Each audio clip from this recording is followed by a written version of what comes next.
All right, guys, I hope you're excited to learn some calculus today. Today we're actually going to split our notes up into two sections. The first is going to be on limit laws, and the second part is going to be on infinite limits. So we want to figure out what is always true about limits. And this is a really good time to practice what properties and laws look like, because limit properties work almost exactly like you would expect them to. Whereas later we're going to get to derivative and integral properties, which sometimes work the way you expect them to and oftentimes do not. So we're really going to be practicing applying what exactly the rules say. And so for each of these laws, we're going to be looking at in a second, we're going to use two different examples. One is the more theoretical thing, which is, hey, as x approaches some number, the y value gets closer and closer to L. As x approaches some number, the y value approaches k for a different function. So this is the limit of f of x, and this is the limit of g of x. Notice that they're going both towards the same number.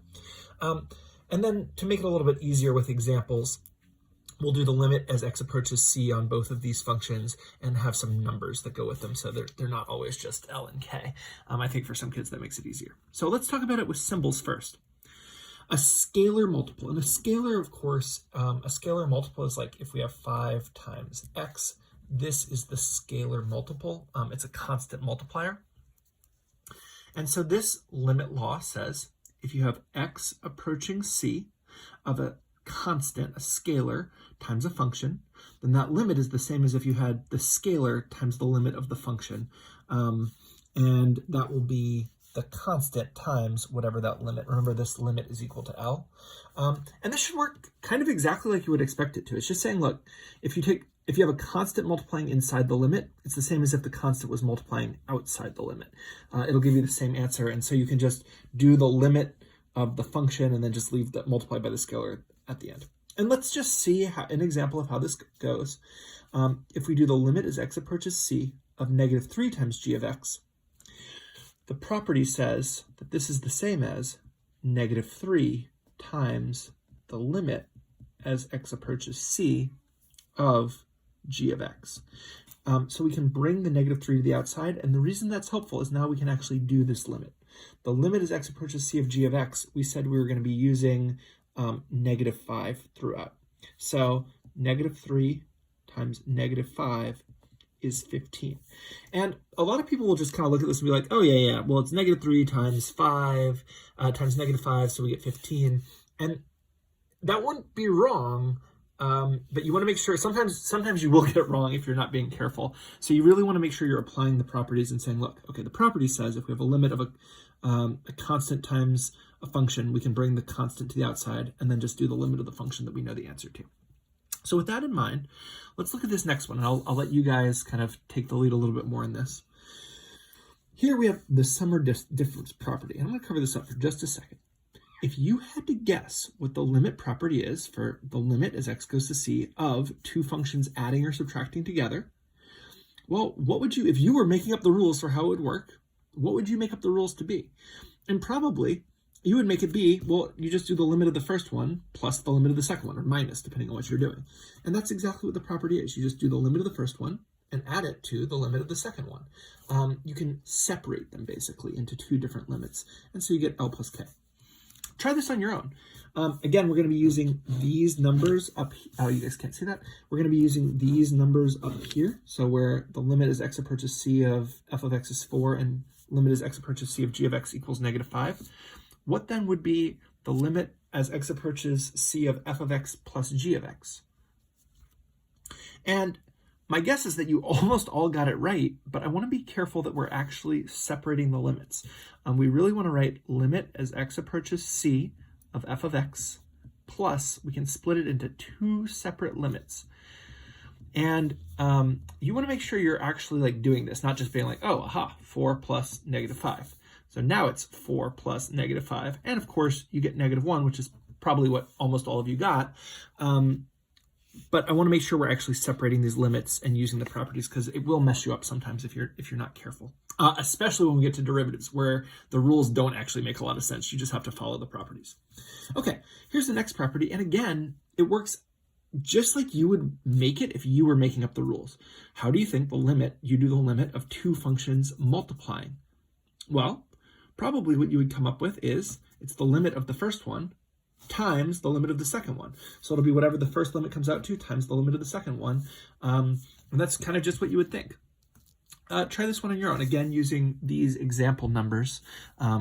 What would the limit as x approaches c of f of x times g of x be? And again, make sure you're actually using the property and splitting up the limits.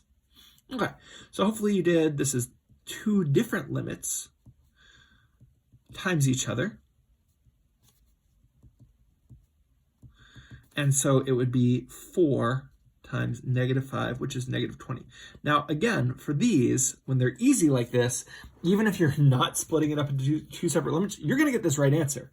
But that doesn't mean you're doing it well, right? Let's make sure you're actually splitting it up. Okay, the dividing one works exactly like you would think it would work. If you have the limit of two things dividing, what do you think you can do there? And I hope you answered that you can split it up into two separate limits dividing and do them each separately in that way. So try that again with these example numbers. What is the limit of f of x over g of x? And we can split it into limit as x approaches c of f of x over limit as x approaches c of g of x. And you'll get 4 over -5. We never leave negatives in the denominator, so we put -4/5. But make sure you are actually splitting it up into two separate limits here. We want to make sure that makes sense. Okay, the next one, if you have the limit of something to the n power, well, what you can do is just do the limit of the thing and take that answer to the n power. And that's what this says. It says you can do the limit first and take that answer to the n power. So limit as x goes to c of f of x, again, where the limit of f of x as x goes to c is 4. What is that limit? And hopefully you got that this limit was the same as if we did the limit as x approaches c of f of x and take that answer to the 3/2 power. So this limit was 4, so 4 to the 3/2 power. Now, you do need to know how to do fractional exponents here, and this is actually going to be an important skill. So let's make sure we all know how to do it. Remember, fractional exponents, the denominator tells you what root this is. So 4 to the 3/2 power means the square root of 4 to the 3rd power. You can actually do square root of 4 to the 3rd power, but it's usually easier if the exponent's on the outside. Square root of 4 is 2. 2 to the 3rd means 2 times 2 times 2, which is 8. Or you could do 4 to the 3rd power. 4 times 4 times 4 is 64, and the square root of 4 is 8. But usually it's easier with the exponent on the outside. We do need to know fractional exponents. The bottom number is the square root. All right, and this is the last limit property we're going to use today, which is that if you have the limit of a constant, it'll just equal a constant. So an example would be like, if you have limit as x approaches 3 of 7, the limit is 7, okay? It doesn't matter, like this is like you can think of it as like y equals, so like if you have y equals 7, that graph looks like this. It's a constant function. And so as x approaches 3, as x gets really close to 3, the y value is just 7, 7, 7, 7, 7. So the y value approaches 7. So go ahead and try this one on your own. What is the limit as x approaches 4 of 5? And the answer is, of course, 5. And that's because if you have y equals 5 and x gets closer and closer to 4, the y values are just getting closer and closer. They're staying at 4, so they're staying at 5, 5, 5, 5, 5, 5, 5, 5. Okay, let's actually apply this and see how you can do. Again, I want your focus here to be making sure you're able to split up the limits correctly and rewrite them before you evaluate. So to get this right, you need to not just get the right answer, but to have it split up correctly first. Okay, so for this one, we're going to be using as x approaches 4 of f of x, the y value is 0. And as x gets closer and closer to 4, the y value for g of x gets closer and closer to 3. So what would the y value get closer and closer to of g of x plus 3? Go ahead and try it. And you should have gotten that we can split this up into the limit as x approaches 4 of g of x plus the limit as x approaches 4 of 3. And so we have this one here. The limit as x approaches 4 of g of x is 3. And this is the constant one. The limit as x approaches 4 of 3 is 3. 3 plus 3 equals 6. So you want to both split it up and get the right answer. Those are both crucial parts here. Somebody was asking the other day about their homework, what do you need to prove? And this is one where you might need to prove it to actually separate the limits. You need to be able to show your work here. Okay, the limit is x approaches 4 of f of x times f of x. This one's a little trickier. Let's see how we did. Here, we can split it up. We have the limit of two things multiplying. I'm going to split it into two separate limits. So it's the limit as x approaches 4 of x times the limit as x approaches 4 of f of x. And here, they didn't tell us what the limit as x approaches 4 of x is. We just need to do this using analytic limit techniques. We know that x is a continuous function, and we can just use direct substitution. So as x approaches 4, we just plug in 4. So it's 4 times the limit as x approaches 4 of f of x is 0, which is 0. Okay. This next one, I'm just going to go to the answer to make sure we're getting it right. The limit, well, no, you guys have that in the play posit, so I'll actually go over it. The limit as x approaches 4 of g of x plus f of x can be split into the limit as x approaches 4 of g of x plus the limit as x approaches 4 of f of x. And this limit is 3, and this limit is 0. And so 3 plus 0 is 3. I almost wrote 0 there. Okay, the limit is x approaches 4 of 5 plus f of x. So this is a sum. We can split it up into two different ones. The limit as x approaches 4 of 5 plus the limit as x approaches 4 of f of x. And this is the limit of a constant. As x gets closer and closer to 4, 5 stays 5. As x gets closer and closer to 4, f of x gets closer to 0, it says there. So we get 5. This one we can split it up into two limits. Limit as x approaches 4 of g of x plus limit as x approaches 4 of 3f of x. And now, hold on, we need to be a little careful here. This is its own limit property. This is the limit as x approaches 4 of g of x plus, this is a constant times a function. This was that scalar multiplier that we had up at the top. And so we can bring the scalar multiplier outside. So this is 3 times the limit as x approaches 4 of f of x. So the limit as x approaches 4 of g of x is 3. The limit as x approaches 4 of f of x is 0, and so we get 3 times 0 is 0, and so 3 plus 0 is 3. So this is one that, again, like, even if you don't split it up, you're going to end up getting 3 on this problem, but when it gets trickier, you're going to have some trouble, so let's be careful. All right, let's split this up. This is the limit as x approaches 4 of x squared, which is the limit as x approaches, well, we can actually do this one directly, plus this is going to be the limit as x approaches 4 of 4f of x, and we can bring the 4 to the outside. Remember that we can always, using the scalar multiplier, bring a constant to the outside of a limit. So 4 limit of f of x. I'm going to do two properties at once, and this is the limit as x approaches 4. Okay, so the limit as x approaches 4 of x squared, we can do with direct substitution. This is just a function we can, oh, you guys couldn't see this, I'm so sorry. Just real quick, we can do two properties at once here.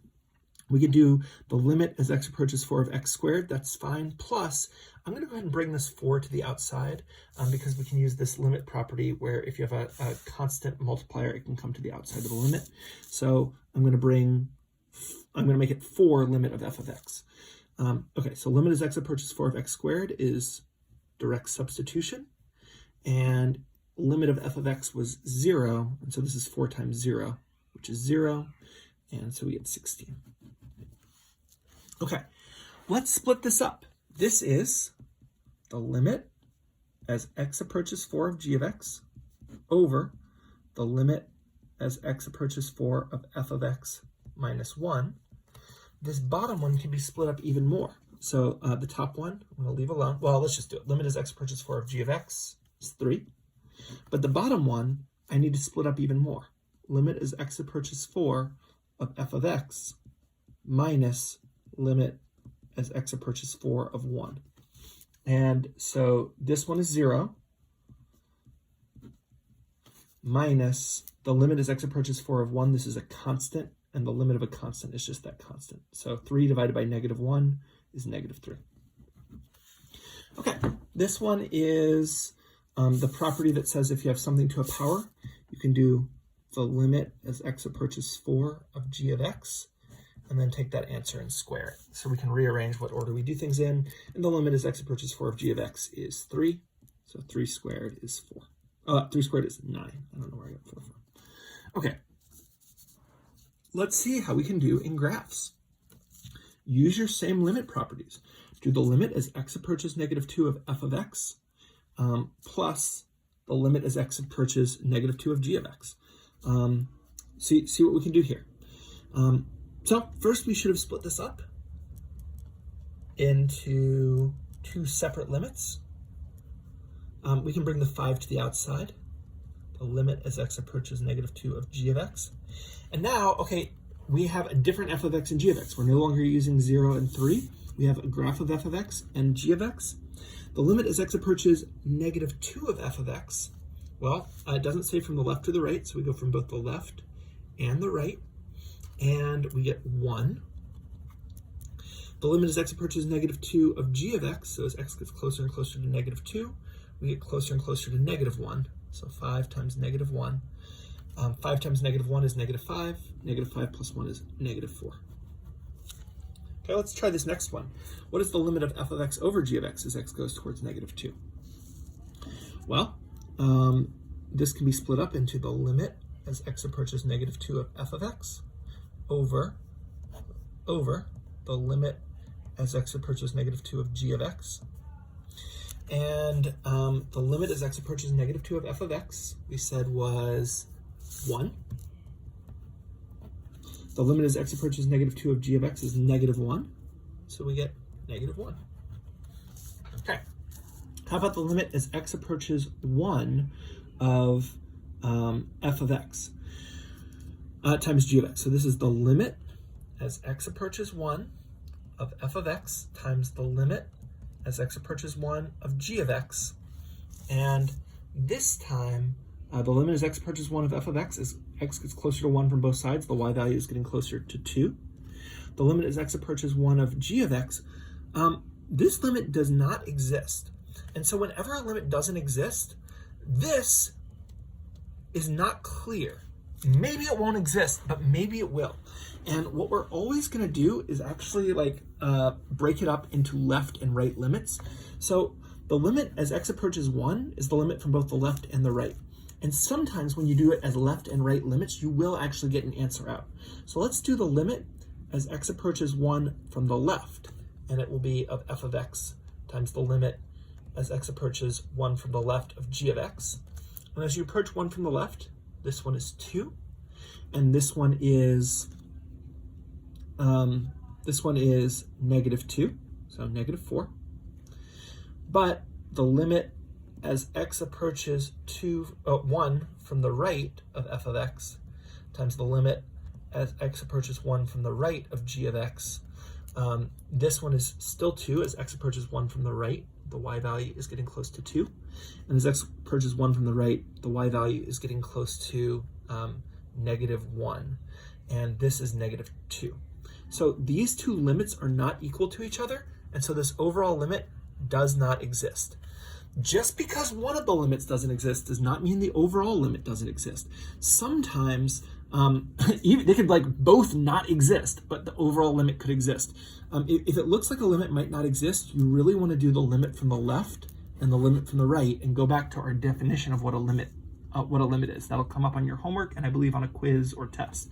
So make sure you can actually do the left and right limits, especially when something's looking weird. Okay, so those are properties of limits. You can see it in functions, you can see it in tables, you can see it in graphs. Don't forget, you still need to be able to do analytic limit techniques like direct substitution within that can be mixed together with these properties. Okay, with that said, let's move on to the other half of our notes, infinite limits. So this is going to be on infinite limits. Note we have a quiz coming up at the beginning of next class. So quiz at the beginning of next class. So we're going to complete this table. And guys, I want to remind you of a cool technique in a calculator to do this. If you put y equals and put the function in y equals, it makes making a table much faster because remember you can go to variables. You can go over to y variables, click on enter and choose y1, and you can treat it like f of x. So it's like y1 of, if we want to plug in negative 0.001, it'll tell us the answer is 0.25. And I just want to show you something real quick, because this is a super weird calculator thing. Sometimes I was telling you there was a multiple choice on, I think, your last Play Pause It video that was like, hey, why might we want to do these analytically? And it's sometimes you can't do it another way. Watch what happens if we try to do this using a table. The calculator is going to break a little bit. So if we put in like negative 0.1, okay, it's negative 0.249. If we get even closer to 0, remember, oh man, I should have had you answer this first. This is terrible. Okay, so let's go back. What are you doing when you're taking this limit? And you should know that you're going from both the right and the left. So from both right and left, what y value are we getting close to as x gets closer to 0? That's what this limit's asking. And so in our table, we go closer and closer to 0 from the left, closer and closer to 0 from the right. Obviously at 0, we can see we're dividing by 0, and so this is undefined. And so we're going to start plugging in numbers, and I'm going to start with 0.1 and then negative 0.01. And we can see it's getting kind of close to 0.25. When I see that 999 like that, that makes me think it's getting close to 0.25. And in fact, the calculator rounds it to 0.25. But I want to show you, there's this weird calculator issue that happens sometimes if you get too close to 0. So, okay, still 0.25, cool. Still 0.25, cool. Still 0.25. And now all of a sudden it's 0. And if we get closer to 0, oops, the calculator just like kind of breaks if you get a little bit too close. The real limit is 0.25, but the calculator like struggles with this and gets it wrong. The same thing happens from the right side. It says like, oh, 0.25, 0.25, 0.25, and then all of a sudden it's like 0. And these are wrong values that the calculator just kind of breaks on. Go ahead and find this using the rationalization technique. What should you be multiplying both the top and the bottom by if you're doing the rationalization technique? Hopefully we all know it's square root of x squared plus 4. We leave the square root alone. And then since this is minus 2, we do plus 2.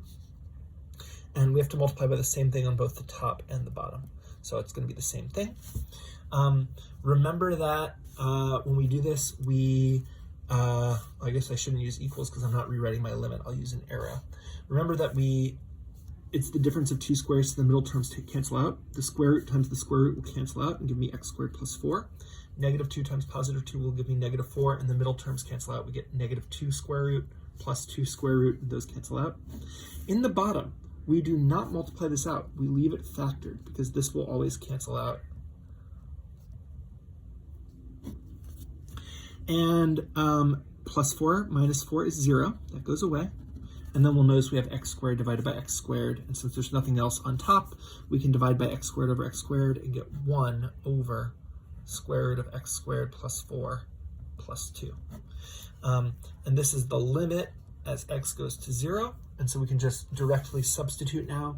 We can put this in, put 1 over the square root of 0 plus 4 is 4, plus 2. Square root of 4 is 2, 2 plus 2 is 4, and we get 1/4, which is the right answer. So hopefully you feel good about that rationalization technique. Okay, so let's use a table, and let's remember from our first class how using a table, or this wasn't our first class, our second class. As x approaches 2, what goes in the center of our table? Well, in the center of our table, we want to put 2.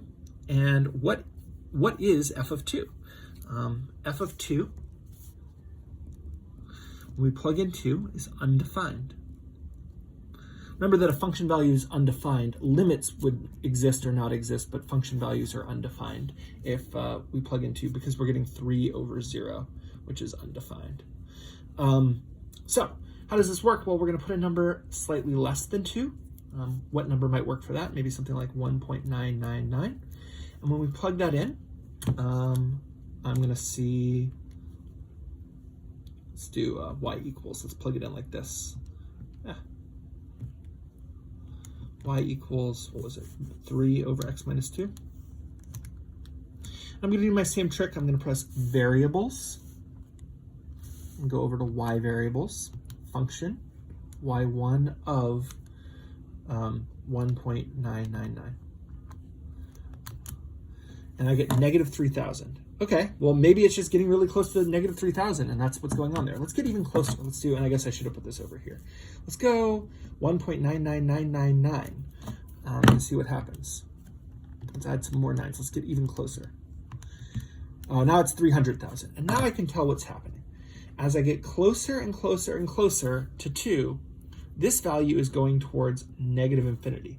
And so the way we write that is the limit as x approaches 2 from the left side. When we come in slightly closer, this is going towards negative infinity.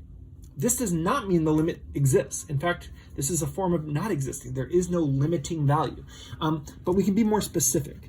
And so we want to be as specific as possible and say, hey, look, the limit is negative infinity.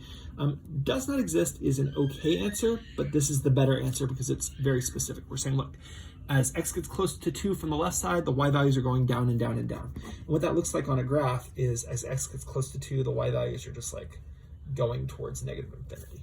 It looks like an asymptote. The y values are getting lower and lower and lower. Okay, from the right side, to do the limit from the right side, what kind of number would we need to pick? Maybe something like 2.01. And if I do y of 2.01, that's a number that's just a tiny bit bigger. Oops, not 201.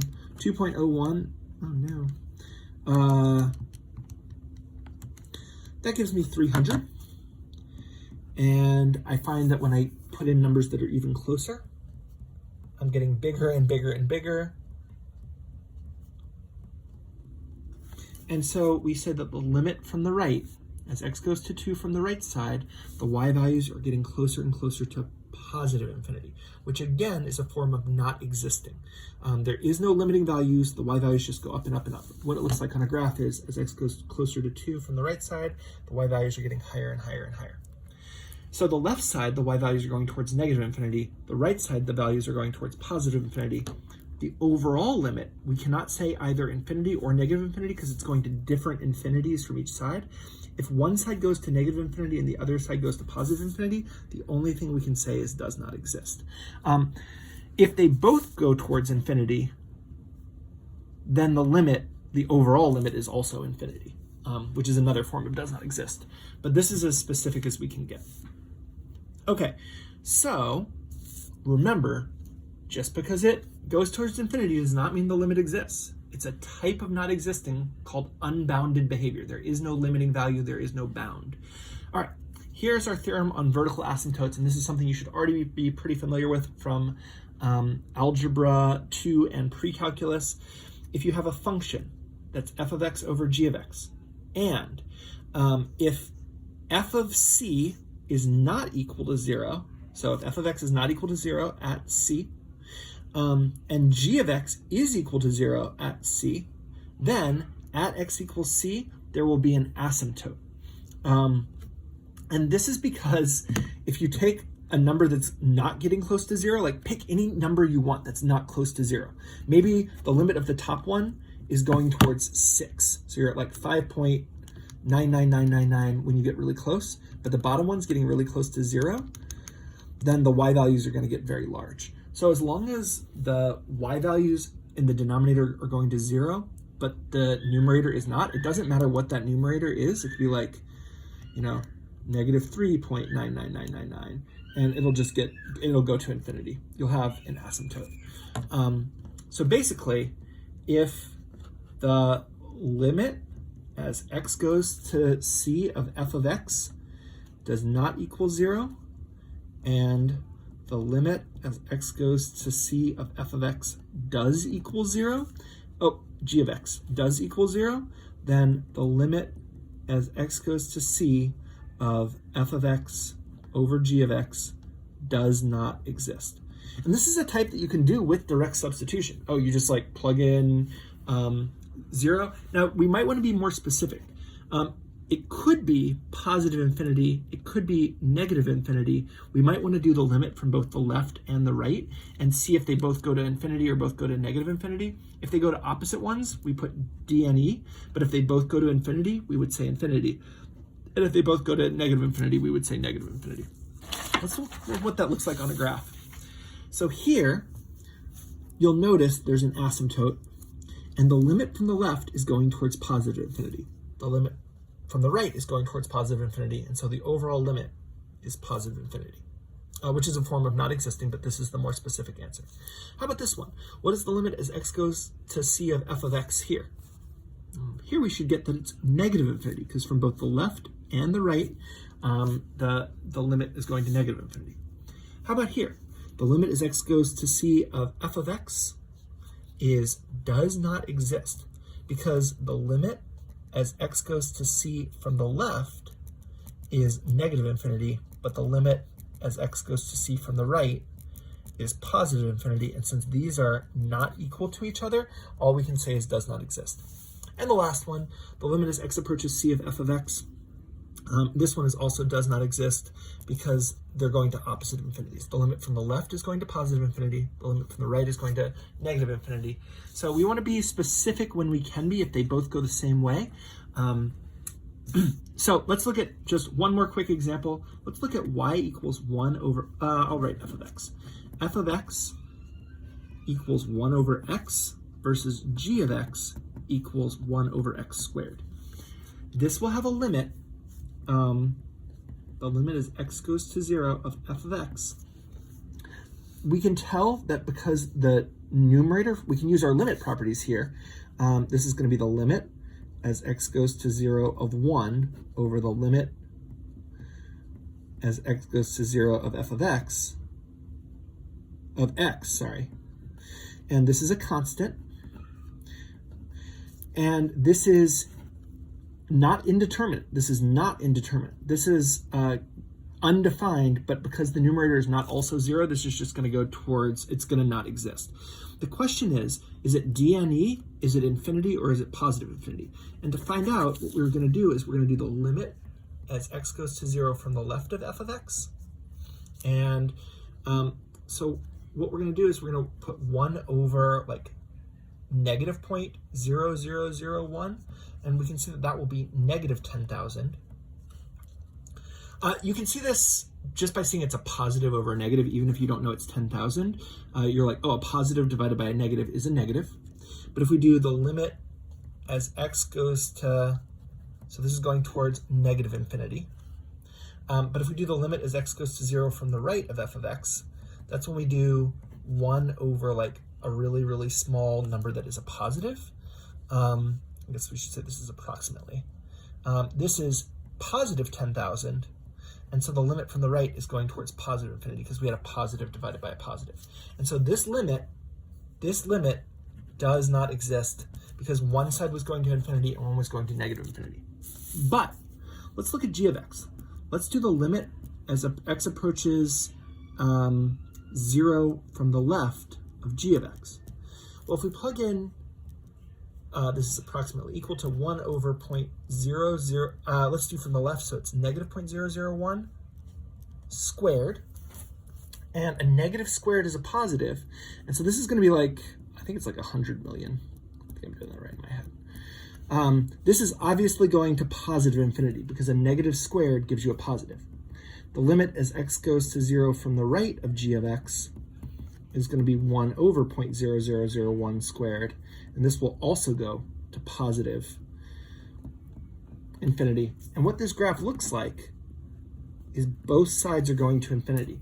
So when you get a does not exist because there's an asymptote, you really need to check the left limit and the right limit to see on the left side it's positive, on the right side it's positive. They're both positive, so it's going to positive infinity. So this limit, the limit as x approaches 0 of g of x equals positive infinity. We can be more specific. Whereas for f of x, we saw that we got a positive over a negative, we were going to negative infinity, and a positive divided by a positive, we were going to positive infinity, and so that limit just did not exist. limit as x goes to 0 of f of x does not exist. All right, that's it for infinite limits. Good luck on your homeworks. Feel free to ask if you have any questions.